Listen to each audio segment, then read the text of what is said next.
Yo, what's going on? The back cube. We got so much to talk about this week. You know, We can unpack like these conversations. You can see a pedicure. You would do.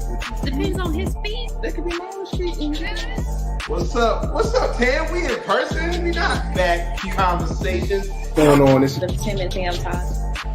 He be doing this stuff on purpose. If you're new here, go ahead and click that follow, subscribe button, TikTok, Instagram, Facebook. We everywhere. Yo, we everywhere. Like literally, we everywhere.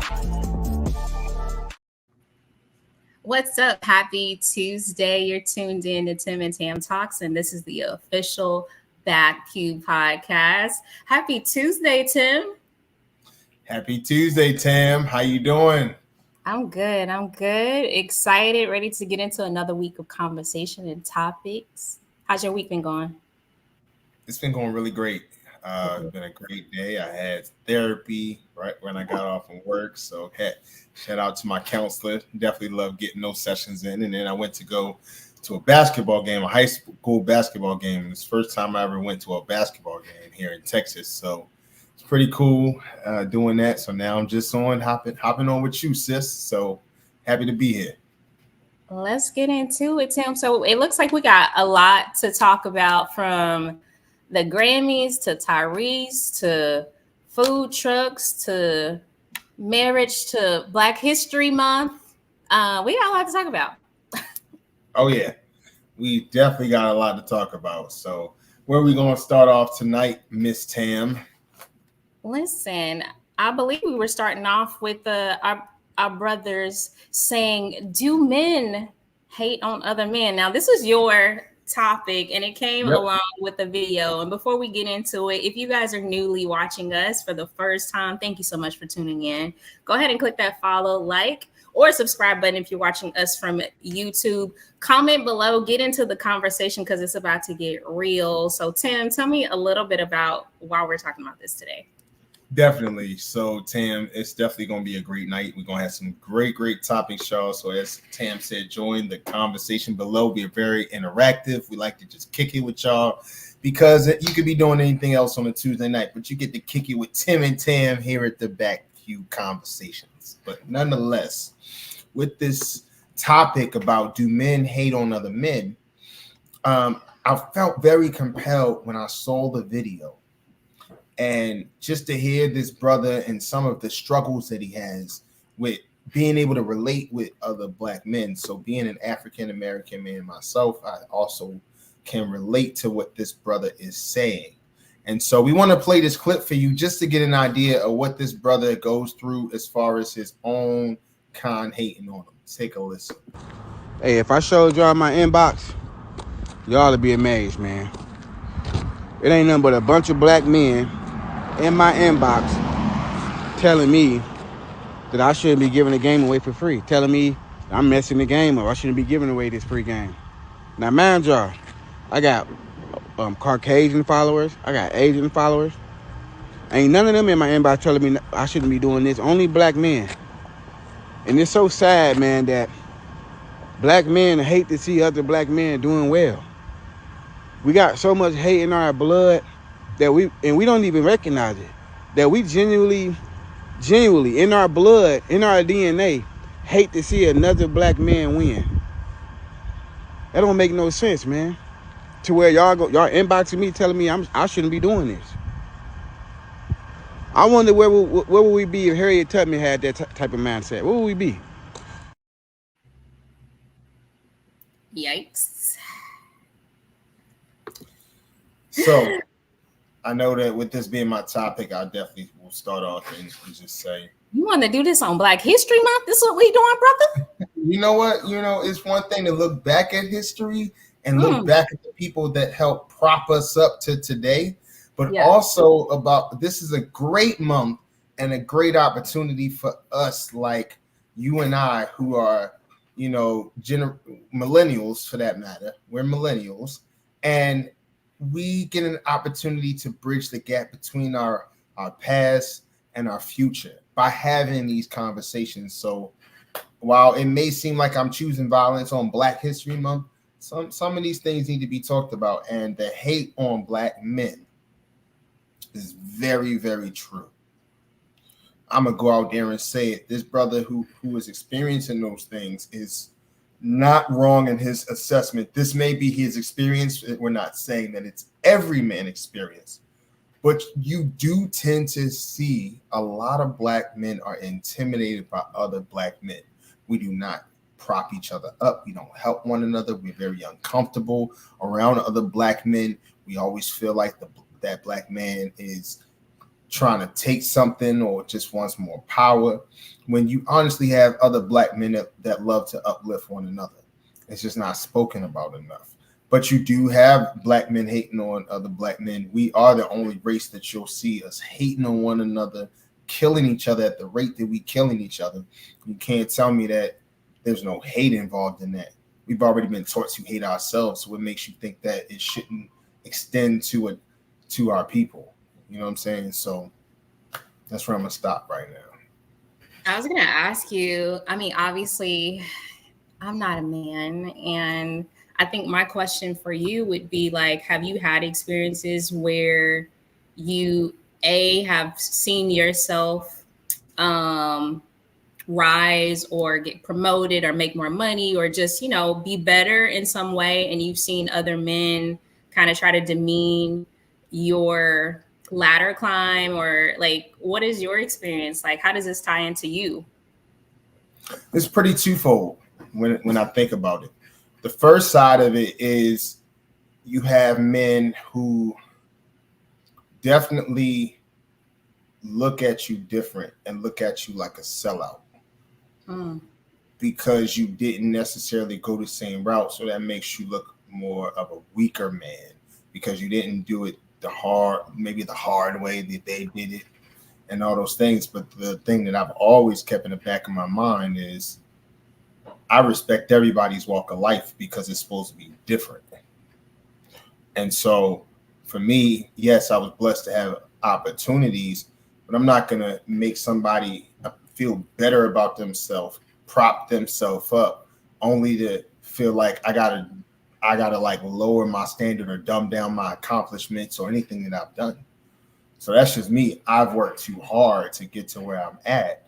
And so for me personally, you'll get those type of men who just kind of look at you, turn your nose up at you, and like, how did you get to accumulate how you got to where you got to? And I'll always say it was nobody but God first and foremost. But I worked hard to get to where I got. So I'm not going to dumb down that experience under any circumstance.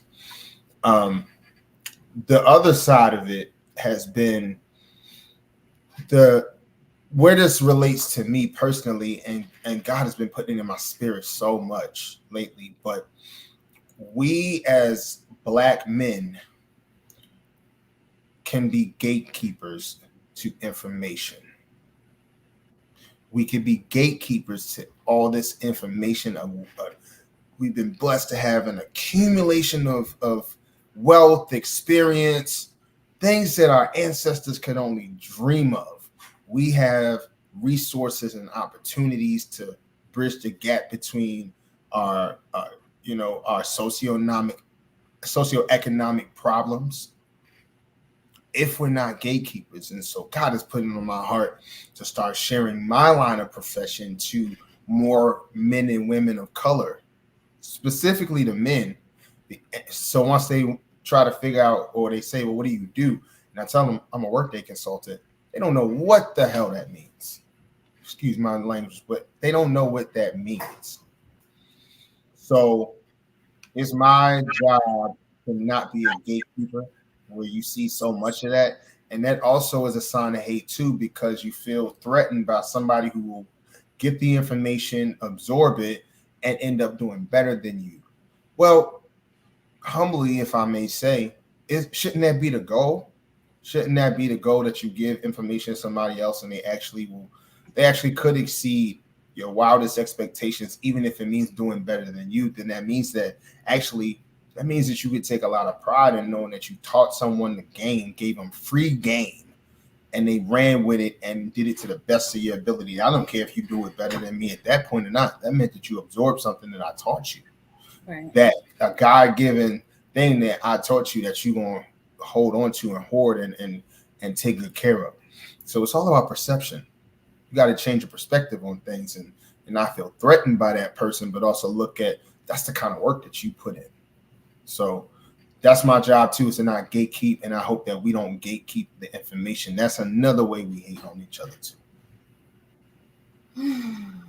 I feel like this is a deeply rooted conversation that we could probably spend a lot of time talking about, how not just men hating on other men, but just us as a culture, how we don't do a good enough job at sharing resources and being better. So thank you so much for this topic. Absolutely, sis. So we're going to get into the next topic, ladies and gentlemen. Once again, thank you for watching the Back Pew Conversations with your co-hosts, Tim and Tam. We are the dynamic duo here. We are blessed with the best. Thank God for that. And so, we taking 2024 by storm. Ain't no jokes about it. But nonetheless, we thank you for watching. Definitely make sure that you click that follow, subscribe, like button, because we are everywhere. You feel me, Tam? Where are we? We everywhere. Everywhere, man. Everywhere. So definitely do that. Definitely also join the conversation. We get to your comments. We love to hear from you. We definitely make it an interactive experience. So as Tam said earlier in the show, definitely join the conversation. But next one we're going to go to is we going back to Sunday night. Every year the Grammys is on, y'all. The Grammys is a great time. It's a great season. We get to see all of music and all the pop stars and rock stars and R&B, every type of music that you can imagine. And you see hard workers and hardworking people making a difference in our community as far as just what we hear and how we absorb the music through their words and through their creativity. So the Grammys was on nonetheless Sunday night, but Jay Z had some very interesting things to mention about his wife. And on top of that, just overall, when he gets nervous, he starts to tell the truth. So, Jay had a few things to say, Tam, and I would love to hear what sis got to say. So what you got to add to that before I start this? Did he say, keep my wife's name out your... He didn't say. Oh. Thankfully, he didn't necessarily say that, but we're going to get to the video, y'all, so check it out. We want y'all to get it right, at least get it close to right. And obviously it's subjective. Y'all don't got to clap at everything. Obviously it's subjective because, it's music and it's opinion-based. But, some things, I don't want to embarrass this young lady, but she has more Grammys than everyone and never won Album of the Year. So even by your own metrics, that doesn't work. Think about that. The most Grammys, never won Album of the Year. That doesn't work. Some of you gonna go home tonight and feel like you've been robbed. Some of you may get robbed. Some of you don't belong in the category.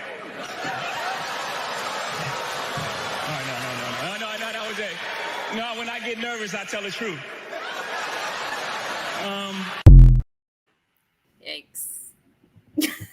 Yikes. I was going to say, first of all, shout out to Jay Z for defending his wife in front of the world. It's just something that's so special about a man defending it. Like, even when Will Smith did it, like, people were mad. I was just like, oh, he defended his wife. But in this case, I'm glad he ain't hit nobody. But in this case, I'm just really, I feel like it needed to be said outside of that. Jay Z, what we didn't get on this video, Jay Z talked about the history of the Grammys and how it took a long time for Black people to be represented on stage to even earn a Grammy. So when you think about like how the Grammys have been missing the mark in representing Black people, our culture, but yet stealing from our culture in a lot of ways, these things need to be discussed. And then he also talked about how he failed in boycotting. He was like, yeah, we didn't show up to the Grammys, but we were watching on TV. So it's just like, there are so many things that us as Black people, we should be able to do to support other Black people, because representation does matter. It does matter. And when you're on stage, one thing he did that was separate from Kanye, he didn't steal somebody's mic. So he used his limelight to actually spread this information and actually share his message. And even though like people were laughing, it was a very serious thing that he was talking about. So I definitely appreciated Jay Z in this moment and supporting his wife. What you got? That is definitely a good perspective. What you got?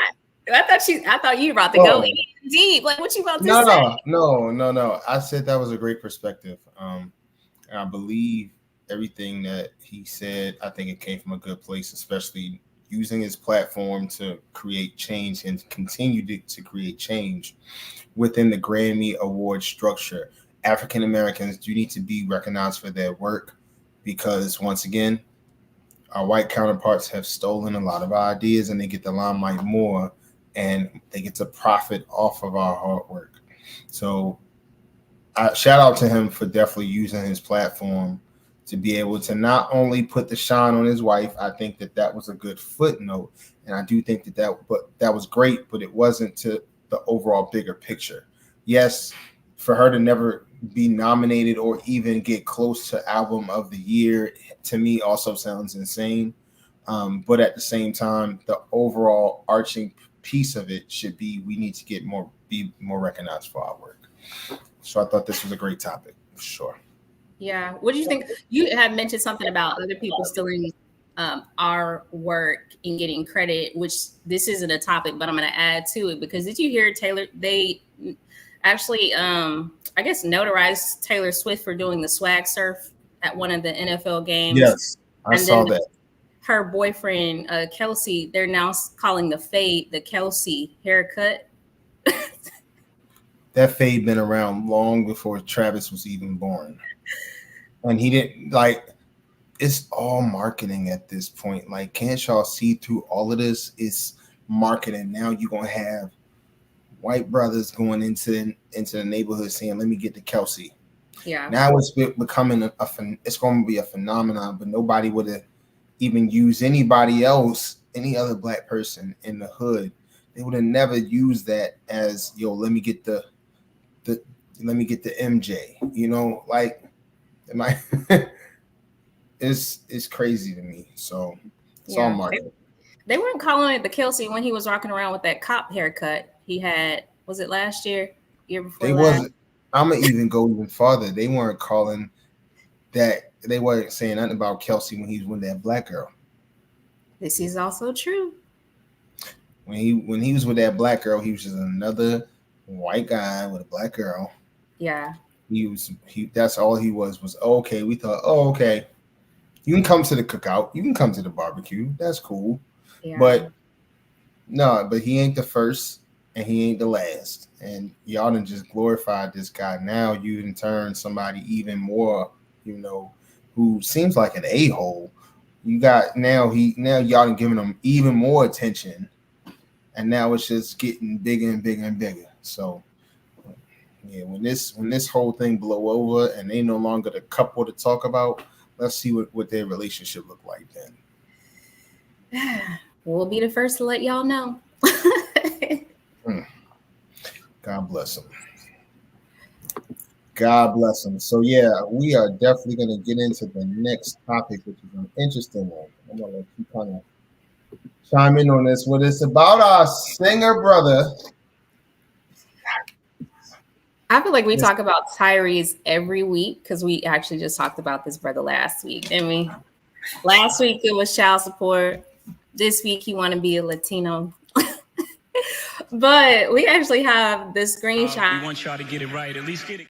We actually got the screenshot of our brother Tyrese who was talking about he would much rather be a Latino. He feels like other cultures do it better than the Black culture. And we actually have verbatim what he said. Ooh, that's some small print, Tim. That's some small print, my brother. Let me see if I can dive into this. He says, sometimes I wish I was born Latino. I mean, the Latin community is grounded in family, loyalty, entrepreneurs, businessmen, and women literally represent the dream, the grind, the hustle, doing whatever it takes to stick together against all odds. If us as Black culture was more grounded in these integral, magical nuances of us, we would be dominant. I've learned a lot from the Jewish community, sticking together, eating dinner every Friday together. I've learned a lot about the Muslim community throughout all my travels in the Middle East. They have a father structure where they honor their fathers. The Middle East, the thinking and the mentality is that they would much rather have a son over a daughter. Okay. Interesting.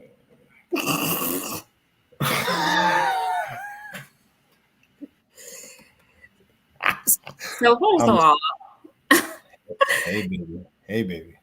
hey, get a room. Yeah. You would have picked Asian. She said she would have picked Asian. So here's the thing. While I don't often agree with Tyrese, I disagree with the fact of him saying he wants to be a Latino, but I do agree with the whole that our Black community, we've lost community as a whole. We've lost a lot.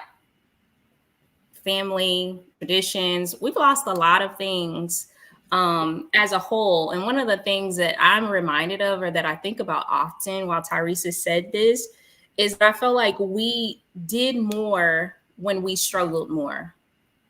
We did more when we had more adversaries outside of the Black community, when Blacks were fighting racism and all of these things and redlining. We still fight these things, but when we were fighting it on a larger scale, we were together.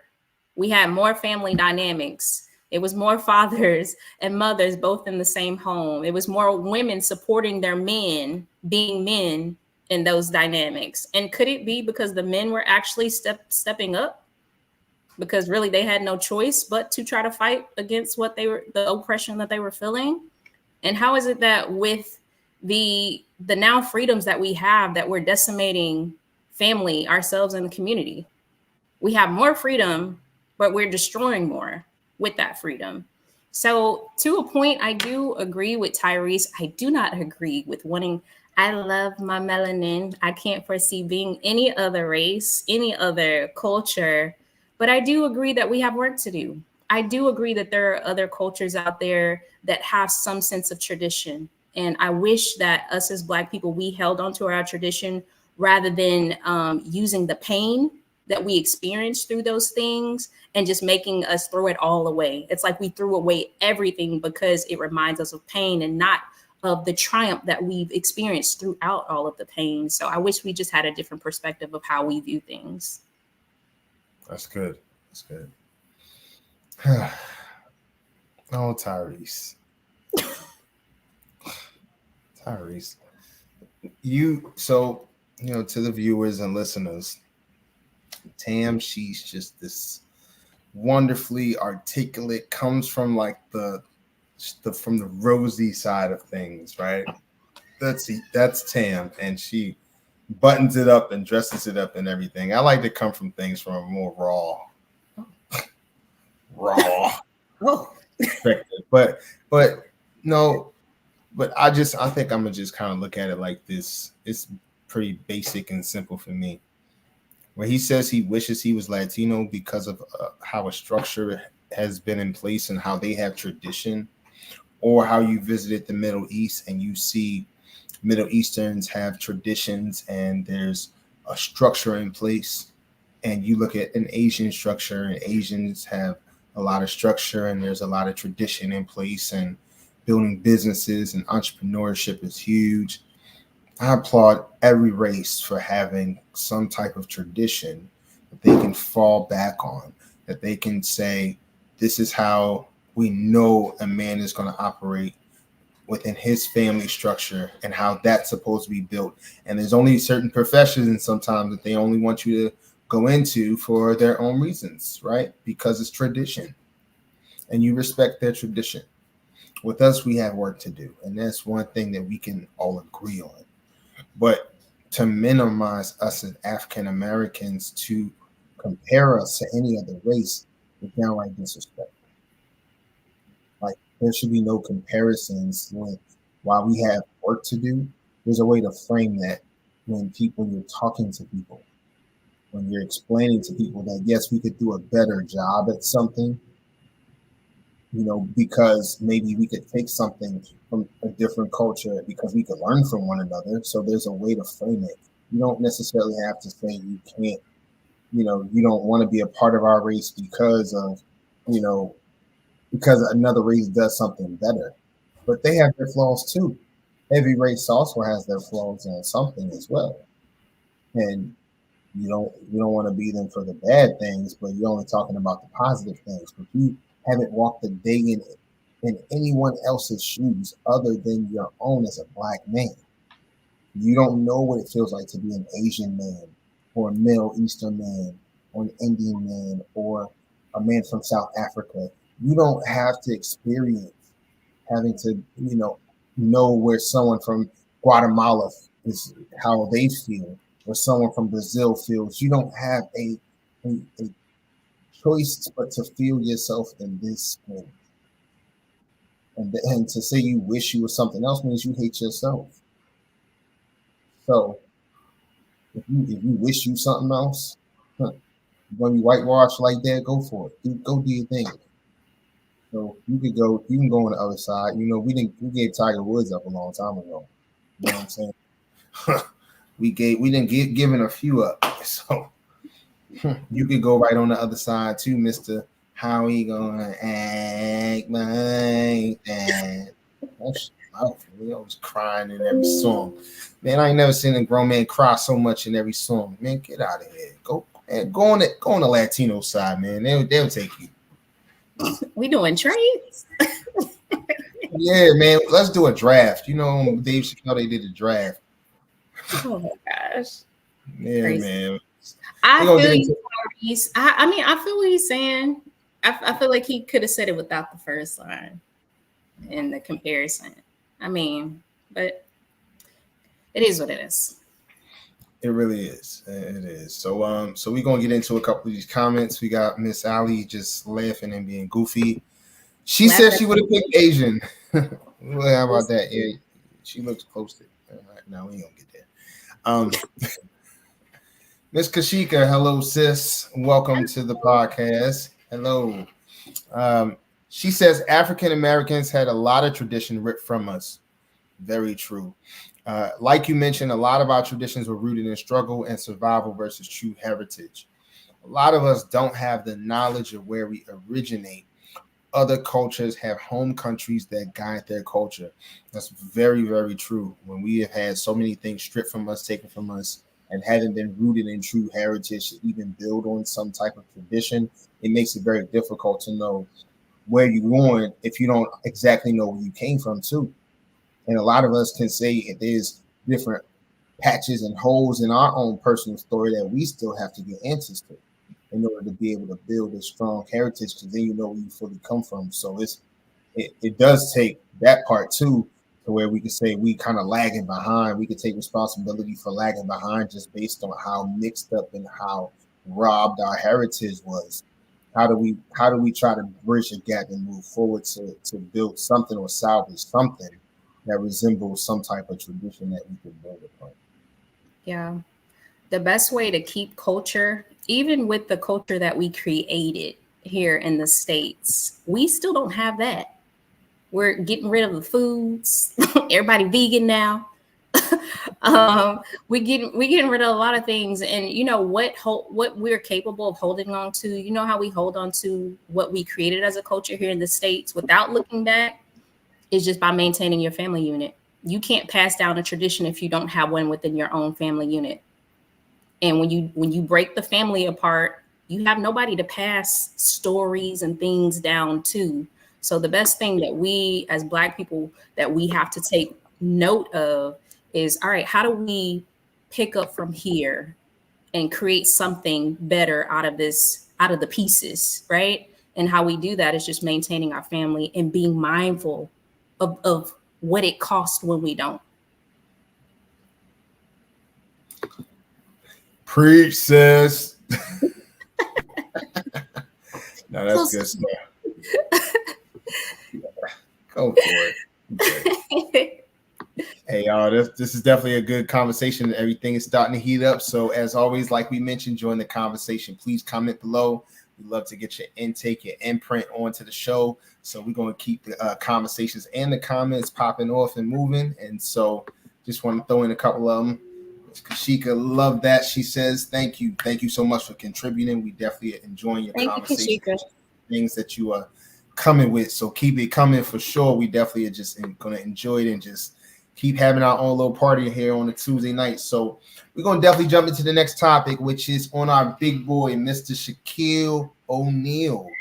Now, Shaq came out and he was on a podcast with Adam Lefkoe, and they were talking about, how venting to women can be very damaging and detrimental if you choose to do so. So let's take a listen and hear what Shaq has to say when it comes to how you should not vent to women. I guess. You open up to a woman? Yeah. Never. No, never. When's the last time you think you've opened up to a woman? We don't. Your whole life? Bro, I'm telling you. Yeah, got players like I could, me and him related. Yeah. It's our first time meeting, Yeah, but I can tell you guys, there's some connection here. Oh, no. If they going to tell you can. Because you know why? But it's a trap. Because you know why? I'm trapped like a motherfucker. No, I'm going to tell you why. Because once you do, whenever something go down, they're going to throw it back in your face. Well, that's why. That's real. That's why. So you can't ever. That's why you crackers, your dad left. Yeah.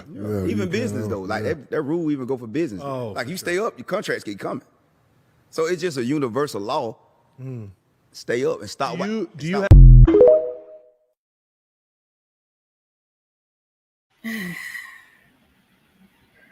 So I'm going to let you start on this one about venting to us men venting to women. So what do you think about what Shaq had to say about this topic?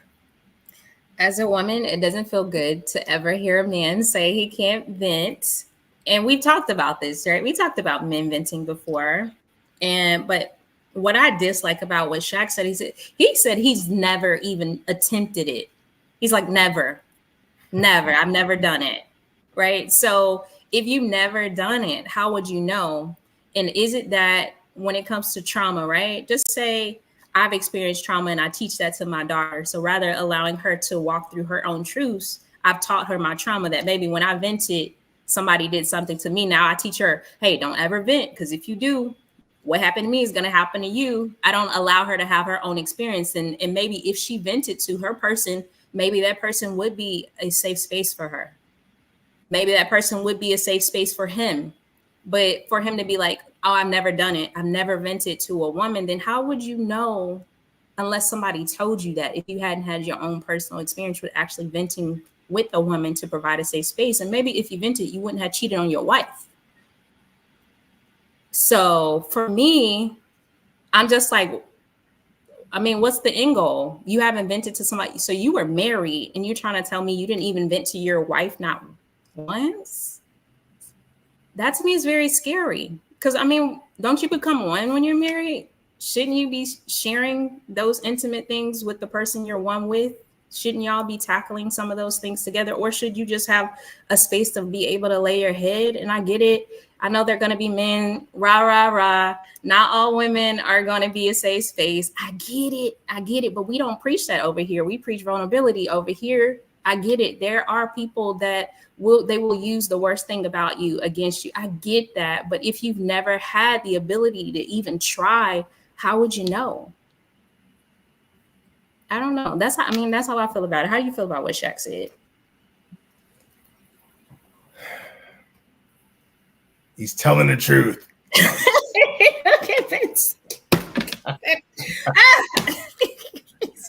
Your husband. You know.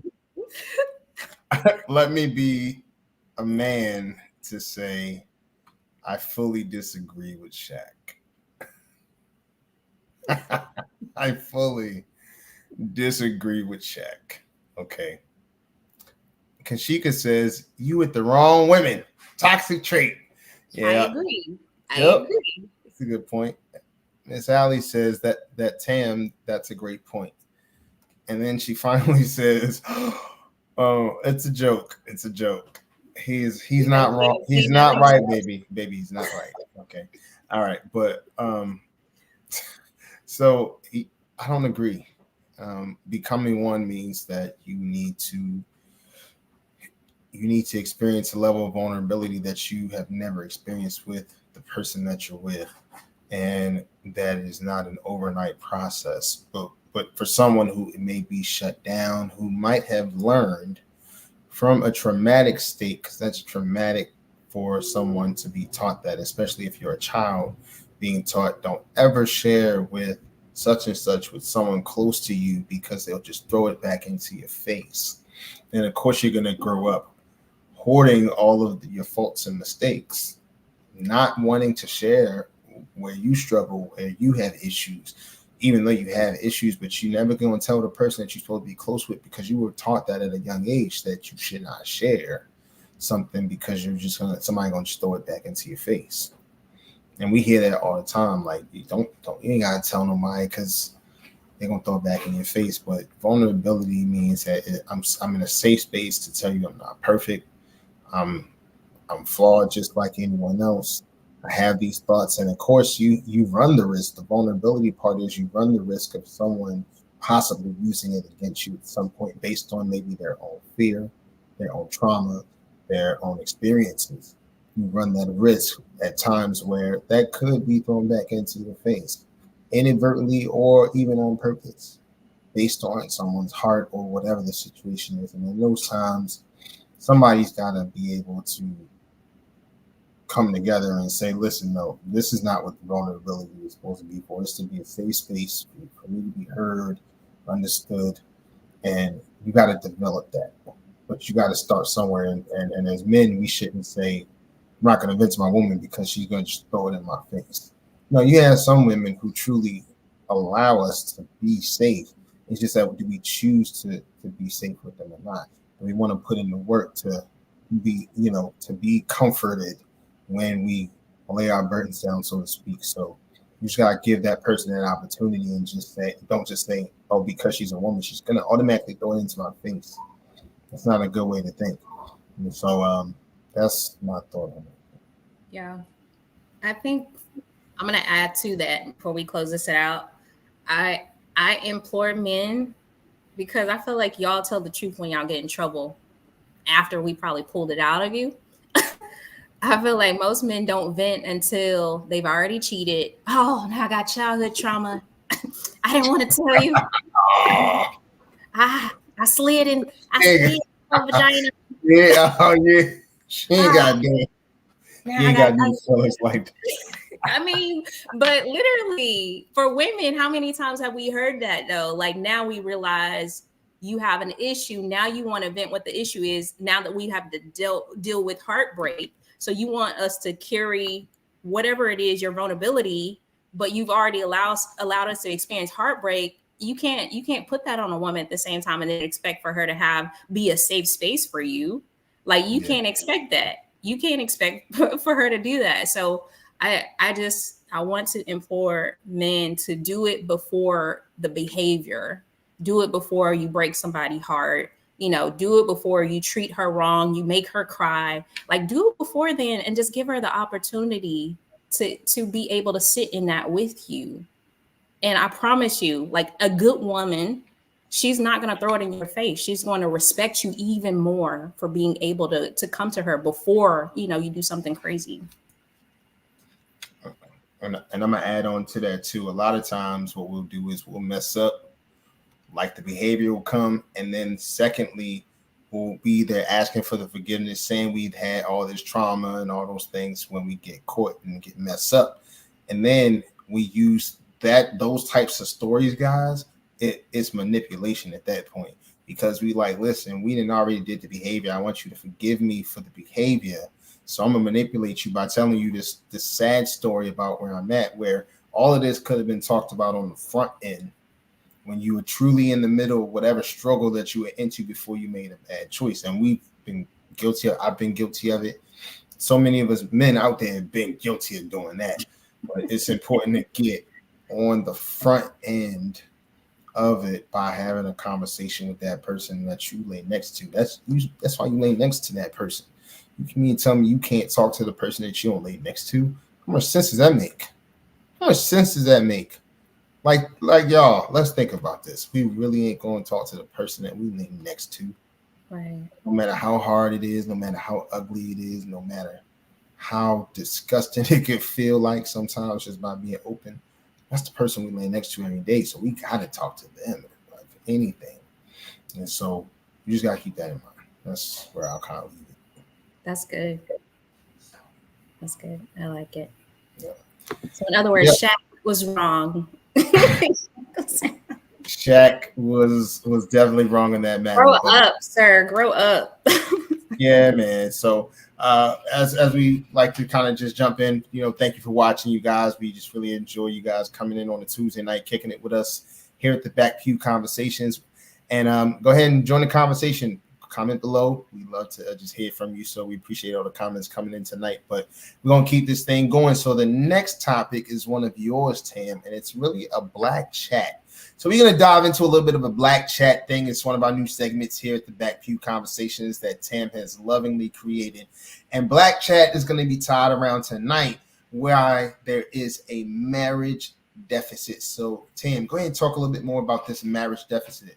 Yes, I saw a video online. It was actually of women who were displaying their wedding rings, but there was a lack of melanin in this video. So I want to actually get into the actual video so we can talk about it.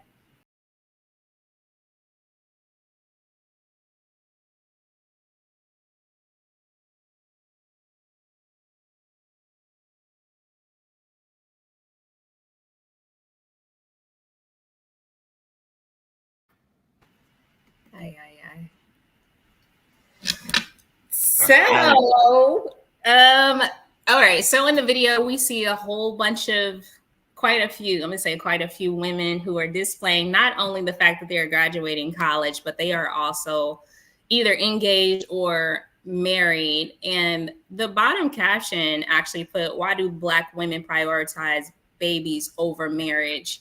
And I don't feel like that's just the Black women thing, because it takes two to tango. Okay. It takes two to tango. We can't produce seed without receiving seed. So I want to talk about this. Why do we feel it's okay to have multiple babies outside of wedlock, to the point where people don't even value marriage in our community? Like, most don't even see the benefit of it. Are you familiar with some of these topics, Tim? I'm in my brotherhood group at church, and we are talking about a man in his marriage currently. And one question that was posed to us as Black men was, does marriage have a good perception when you talk about it, or a bad perception when you talk about it, when you hear the word marriage? And growing up, where most of us grew up in different hoods, different locations all over the U.S., most, if not all of us, came from a background where marriage was the last option. It wasn't painted in a picture where it was a loving, great thing that you see on TV. It was like, these two people just together, they just try to make it happen. It didn't have a good perception on it for most of us. So when you think of men and women that come from different socioeconomic backgrounds, different experiences, as far as us African Americans, because let's go back to the word heritage that we talked about earlier, and different culture and things like that, where so much was robbed from us, and we talk about that as well. All those things were robbed from us, but also the family structure has been broken for a very, very long time within the Black community. And we can all agree to that, right? And so there's right there a reason why some of it, there's a deficit there, because that hasn't been modeled for us in a well-mannered picture. And when you do see families and couples making it, you're like, man, they got the secret sauce. What y'all got? Because y'all been together for a minute. but that's rare a lot of times. So that's kind of where I was kind of stop there. What's your thought on it? Yeah. I don't think I have an answer why there's a marriage deficit. It saddens me that this generation as a whole, whether it be Black, white, Latina, Asian, other, I feel like a lot of people feel the same way when it comes to marriage. There's just like a very poor connotation to it. And a lot of people don't really see the value. And I think that really derives from a lot of what you should be experiencing in marriage. The benefits of marriage are actually given away freely during the dating and or situationship process. So it's like, if I can get all the benefits of marriage and coming together in a household and put my money together with somebody, I don't have to get married, and I can have sex with you, and I can, travel the world with you and have experiences with you. Like, why do I really need to be married if I'm capable of doing all of these things? So that ties to like, well, what happened to tradition? What happened to values where you weren't doing all of these things, where some things in marriage were sacred? And it just feels like nothing is sacred anymore. And because nothing is sacred anymore, the values of marriage, the standard of marriage, and even like how you saw marriage back in the day, I saw it completely different. I always saw like people that were married were mostly held to high esteem. Like if it was like a man and a woman and they had kids, it was just like, oh, okay, that's ideal of like what you should strive for. It just seemed like every married couple was buttoned up, or they were doing something amazing together. It was just like a perfect unit. And I feel like that's what we should strive for. Not that marriage should be like everybody's goal and purpose in life, but I do believe that when the Bible said we weren't created to be alone, it's not good for men to be alone. I believe he said that for a reason. And I don't believe he said it for us to be operating outside of marriage and the sacredness of our vows, things of that nature. So I definitely see the deficit, but I wish, it is my hope and prayer that we kind of get back to our values, but we can only instill those by sometimes being able to show up what we want our kids to show up as, and allow that to continue on and just be a good example of what we want our kids and generations to come to experience. Let me ask you a question real quick. I'm playing devil's advocate at this point, and let's just say I'm single again, and I see the divorce rate going up. I see marriages going down the drain. In this society where, the bottom line is that it's we live in a society now where it's like everybody's out for themselves anyway. Why? What's the benefit of even being married in this society, in this culture? I mean, why should I get into that life of marriage when I got all these options out here, when I don't have any responsibility, and then I got to deal with all this stuff in marriage that people just talking about? It's just, that world looks crazy. Yeah. Why should I even do it? I'm glad you asked. So let's break it down statistically, and for y'all watching, you can pull this up. 86% of millionaires are married. 86%. So when we think about the 50% of people that are actually getting divorced, that means that they are not a part of the millionaire class or up, right? These are mostly middle class, poor class, that are actually getting married and divorced. One of the reasons, the higher reason outside of infidelity that people actually get divorced is due to finances. So when we talk about benefits of being married, we talk about people that are married actually thrive better statistically, that actually live longer.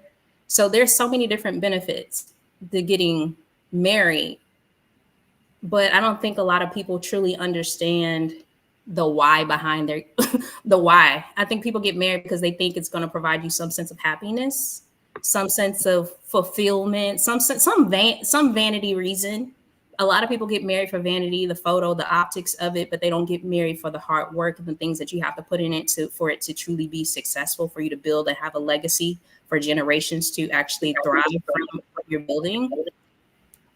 So when somebody comes to me and says, okay, what's the benefit of getting married? You live longer, you're healthier, you're wealthier. And these are all things that people who are single, they're actually striving for that outside of marriage. And they wonder why it's so hard to get some of these things when you're operating alone. You were never meant to operate out of that. Being connected to somebody means they're able to A, help you with your purpose, or B, push you towards your purpose. But when you're living in a state of complacency, one, you're never going to get there. Or two, if you do have the ambition to go out and get it, why are you deciding to do it alone when God said he created a suitable helper for you? Those are the reasons why we should get married. I like it. Okay. All right, y'all. So anyone who is single out there who is considering marriage, Tam says it's probably a good idea to get married. I don't have to answer that because I'm already married. So the Bible said, no, I'm just kidding. The Bible already said marriage is a good thing. It's a great thing. Which dives into the next question, guys. What is love to you? So, this is your topic. I feel like this is very much your topic, but I own it because I love love.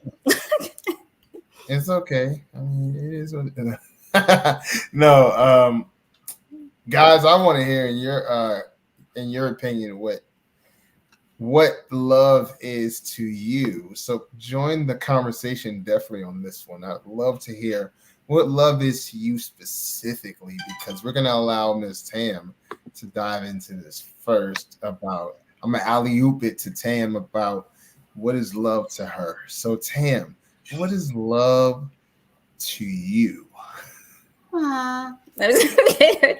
No, my answer is just going to be what the Bible says. And I'm just going to stick with that because I feel like when we step outside of that, we create some dynamic of love that will always fail. So I From actually the Bible. You know, what from the Bible. If you got your Bibles, go ahead and turn to 1 Corinthians 13 and 8. Y'all hear that? It's 13 Bible. and 4. You didn't turn it into Bible study. 13 and 4. It says, love is patient, love is kind. It does not envy. It does not boast. It is not proud. It does not dishonor others. It's not self-seeking.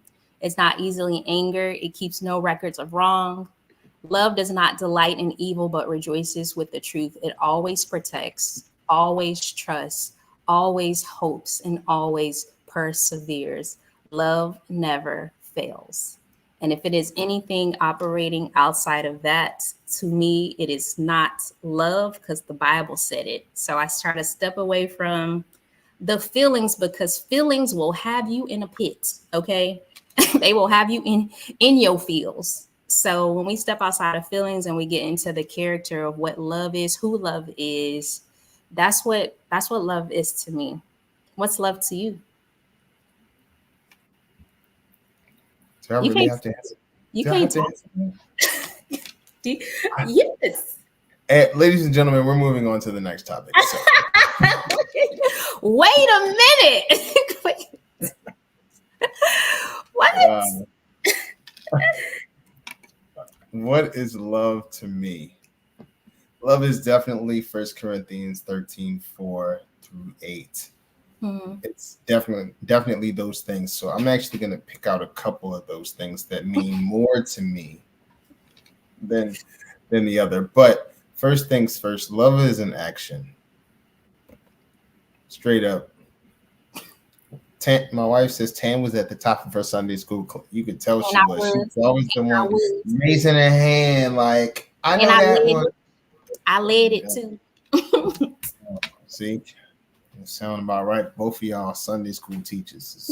It's a tourist thing, you know. But you know, for me, love is an action. If I love you, I'm gonna act accordingly. I'm gonna show I love you through my actions. So through all the love languages that there is, I'm going to show love in every one of those ways. Love to me is also connecting with you in a way that feels near and dear to your own love language as opposed to my own. Yeah. That's a very important thing because a lot of times we feel like we're showing love to our partner and they're like, I could do something like go get the gas and think that's the best thing in the world. And she's like, why are you going to get gas? I'm not saying exactly she's grateful I get gas, but I'm just saying it may not be exactly what she wants. But what about if I don't know, what if if she wants to spend quality time? What about if I turn my phone off? If I turn my phone off, that might be the best thing. It might be the best thing in the world. She may give me the biggest hug and kiss just because I did that. And so love is connecting with that person that according to how they feel loved the most. So that's a very important thing. I love where it says in 1 Corinthians 13, 5, where it says love does not take into account a wrong suffered. That is huge for me. Where I have grown up and constantly felt guilty for mistakes that I made because I always held on to you could have done this better, you could have done this better, maybe because life was a little hard on me at times. Living was hard at times, feeling like my mistakes were getting the best of me. Is so important. I grew up saying and honestly forgetting a lot of the things that were done wrong to me. So love for me is not even remembering those things that made me feel hurt the most, angry the most, pissed off the most, misunderstood the most.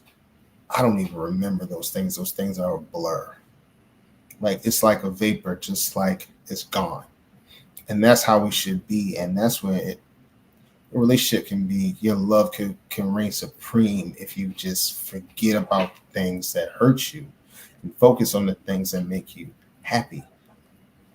So love to me is not remembering the things that hurt, even when it hurt the most. Yes, you heal and you go through that process, but constantly bringing it up, all that's really going to do is it's going to keep that bitterness inside of you until it overtakes you. And then ultimately it sucks your relationship, the essence of your relationship, it sucks it out.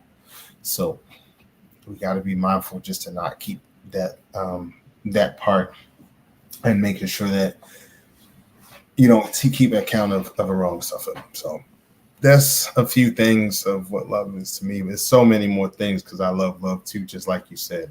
So I love, but that's just a few things.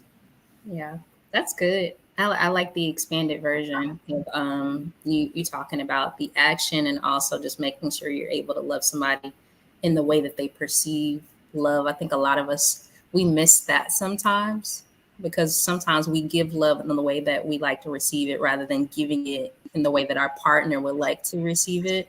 So that's good. That's helpful. Thanks, sis.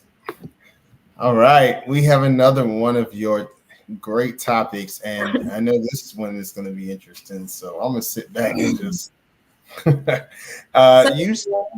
do men hate educated women?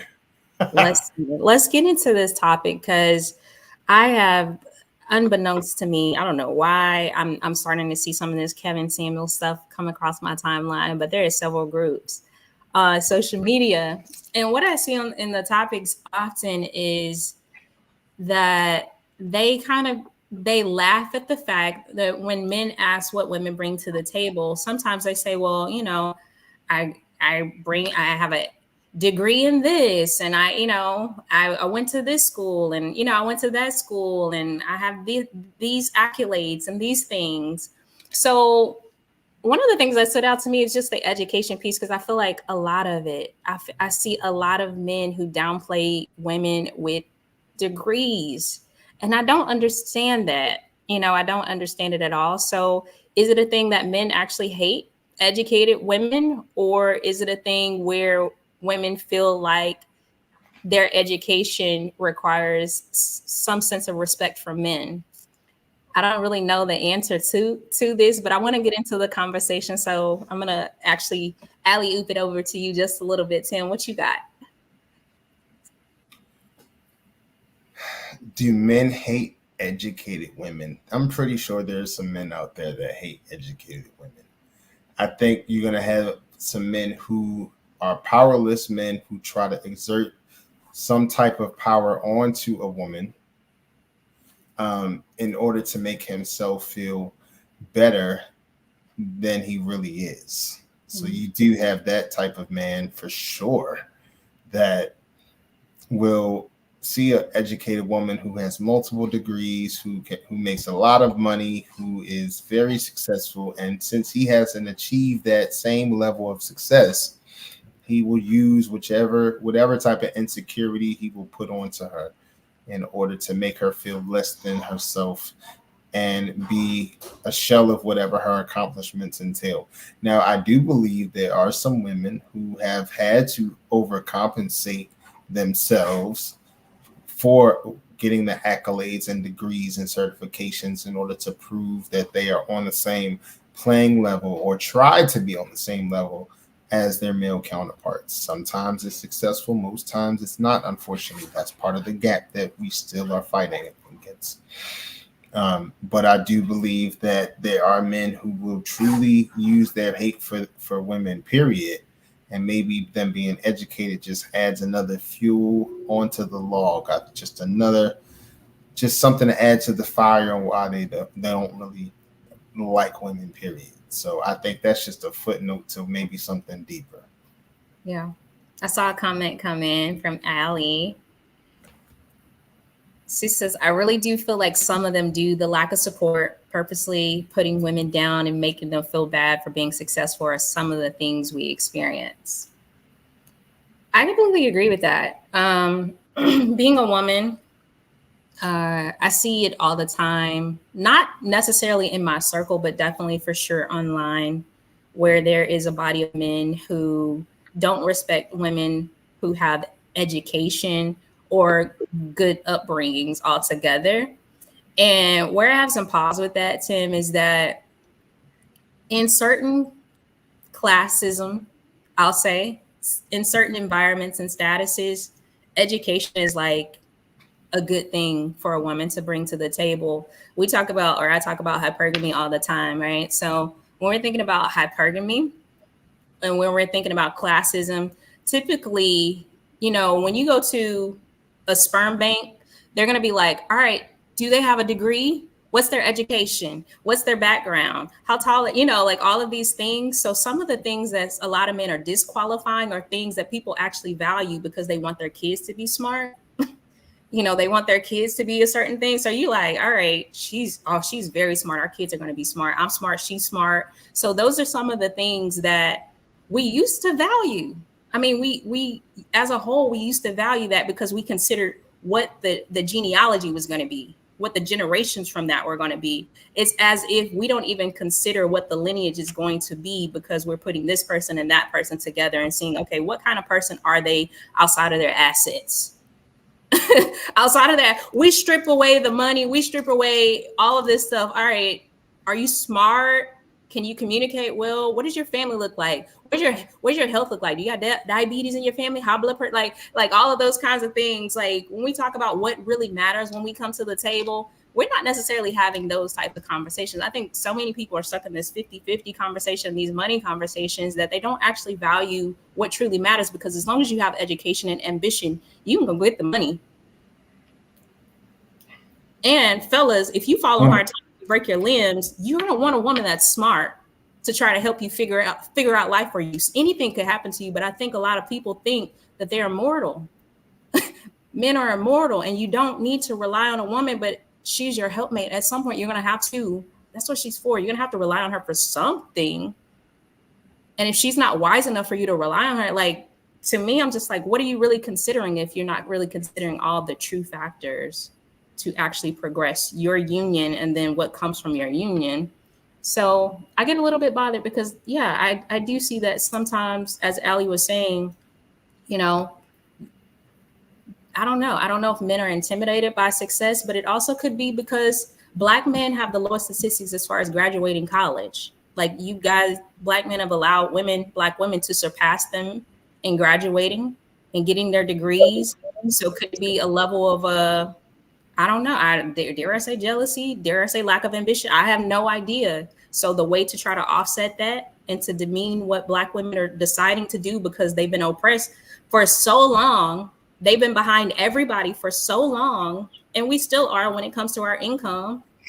We're still only making 67 cents to a white man's dollar. So when we think about these things, like for us to want to go get an education and try to catch up, and for us to be slapped by, brothers, men within our own community, I just feel like it's a slap in the face. Like that we should be respected for wanting to try to bring wholeness to the home with our finances or with our smarts or education or knowledge, So that's my 2 cents on it.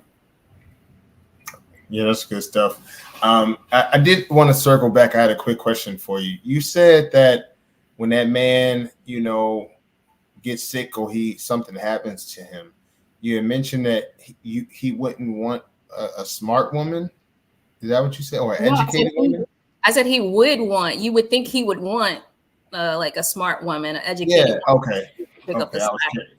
Okay. Yeah, definitely. He would need that. He would definitely need that. Okay. All right. Well, yeah, that was definitely a good topic. We're going to jump right into the last one. This is actually a pretty funny one.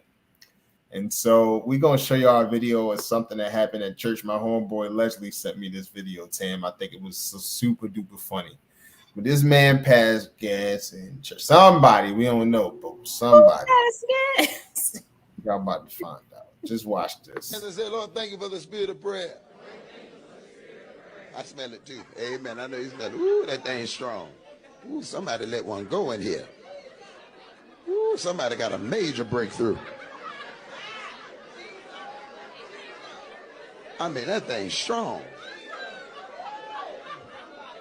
I saw everybody fan. I said, I smell it too. I'm preaching, but that thing is strong. Whoever that is, something up in there died.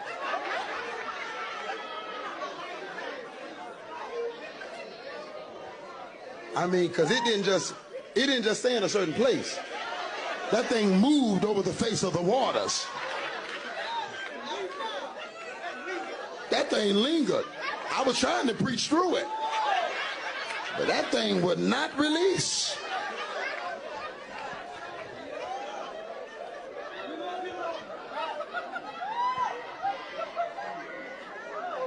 My God. Amen.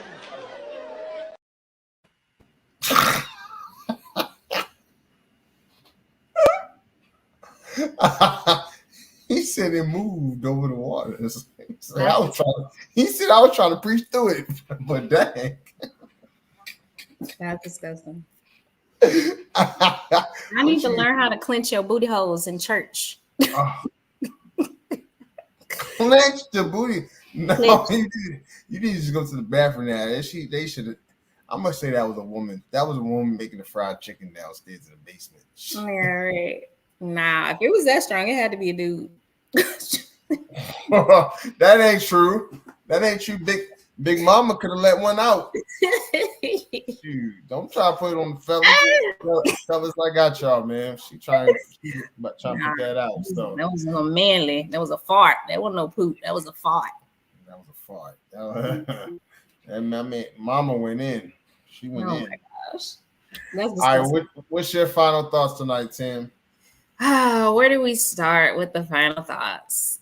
Do men hate on other men? I hope not, but it sounds like they do, and it's just something we need to work on. Jay Z, tell the truth, and I'm nervous. So do I. Tyrese, I wish I was Latino. I wish Tyrese had a publicist that would help him in the media a little bit better, in terms of getting his thought across, because some days I gotta clean it up, and it ain't, it's not cool all the time. Anyway, Shaq, don't vent to women. I just want to implore men to vent before you mess up. Don't mess up and then try to clean it up with the venting, because it ain't gonna work. Well, it's not gonna work like you think it's gonna work. Okay. And then why is there a marriage deficit? We know there's a marriage deficit because everybody's giving the goodies away before they're married. The milkshake is bringing all the boys to the yard. Okay. And we don't want to do that anymore. We don't want to do that anymore. Okay. All right. What's love to you? Love will always be what God said is love. First, we know God is love, and his word defines who he is by 1 Corinthians 13:4-8. So that will always be love for me. And do men hate educated women? Yes, some of them do. Not all of them. But I think the ones that are insecure about their own situations actually do despise women who are educated. And then it moved over the face of the waters because that was a man's fart in that church. God bless you. What you got? Do men hate on other men? Yes. That's gonna happen. It is what it is. Jay Z definitely told the truth. He also drank from out of his Grammy cup, which was pretty interesting. So that was nasty. He told his truth. He got nervous, but he told his truth. So that was that. Tyrese wishing he was Latino. Cool. Brother, you can go to the other side of the cookout. We will holler at you next time when we get, when we need you, we'll holler at you. But nah, we good. You can go on that side. Shaq not venting the women. Totally disagree. I think you don't want to ever experience the oneness that you talked about when you said that when you got married again, you would be the best husband in the world. You can't necessarily do that if you're not going to be able to open up. So don't go on a podcast and say you're going to be the best thing in the world, but you can't even take care of your business with opening up to another woman. Go to a therapist, sir. Yep. Black chat, why is there a marriage deficit? I mean, so many different reasons that we touched on. It could be definitely just from our own history and culture that we have struggled with, and then just our overall messing up. We will definitely, as men, we need to do better. Get on the front end of your issues instead of the back end. What is love to you? It is exactly what Tim said. It's what God says in his word, but it also is an action. And you just have to know those actions to make your partner feel most loved. Do black men or do men hate educated women? Yes. That's simple as that. Yes, there are some, unfortunately. And last but not least, the whole moving over the waters, that was the farting when that woman, most likely Big Mama, who was making the fried chicken downstairs, probably let one out real bad by mistake. She didn't clench them booty holes. And as a result, she let one go in the church, and it lingered for at least 1 minute and 7 seconds because it lingered the whole time of the video. And it seemed like it just stayed up in there until somebody had to get the big fan, the one that you know that they had when it be Vacation Bible School down in the basement. They brought that one out for Big Mama. So nonetheless, that was all the topics tonight, and it's definitely been great. What else you got, Tam, to end us out? Well, I just want to thank you guys so much for tuning in to Tim and Tam. This is the official Back Pew podcast. We'll be here every week, Tuesday, 8:30 p.m. Central Standard Time. So bring your wine, your popcorn, and your Bibles because we got a lot to talk about. That's all I got, Tim. Well, guys, thank you so much for joining the Back Pew Conversations with your co-host, Tim and Tam. We are going to be signing off tonight, but we thank you so much for joining us here on a Tuesday night. God bless you. Heaven smile upon you. We'll see you next Tuesday. Peace. Yo, what's going on? The Back Pew. We got so much to talk about this week. You know. We can unpack like these conversations. You can see a pedicure. You would do. Depends on his feet. That could be my own street. What's up? What's up, Tam? We in person. We not back conversations. Going on? This The Tim and Tam Talks. He be doing this stuff all the time.